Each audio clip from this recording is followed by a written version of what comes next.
إن من أزواجكم وأولادكم عدوا لكم فاحذروهم وإن تعفوا وتصفحوا وتغفروا فإن الله غفور رحيم. مومنو، تمہاری عورتوں اور اولاد میں سے بعض تمہارے دشمن بھی ہیں، سو ان سے بچتے رہو، اور اگر معاف کر دو اور درگزر کرو اور بخش دو تو اللہ بھی بخشنے والا مہربان ہے. انما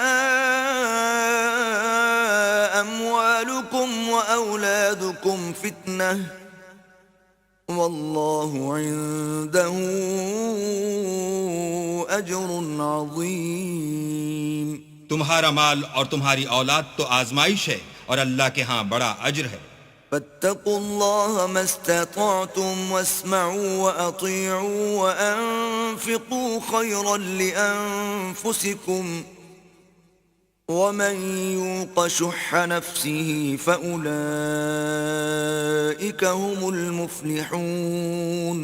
سو جہاں تک ہو سکے اللہ سے ڈرو اور اس کے احکام کو سنو اور اس کے فرما بردار رہو اور اس کی راہ میں خرچ کرو، یہ تمہارے حق میں بہتر ہے. اور جو شخص طبیعت کے بخل سے بچایا گیا تو ایسے ہی لوگ راہ پانے والے ہیں. ان تقرضوا الله قرضا حسنا يضاعفه لكم ويغفر لكم والله شكور حليم. اگر تم اللہ کو اخلاص اور نیت نیک سے قرض دو گے تو وہ تم کو اس کا دو چند دے گا اور تمہارے گناہ بھی معاف کر دے گا، اور اللہ قدر شناس اور بردبار ہے. عالم الغیب والشہادة العزیز الحکیم.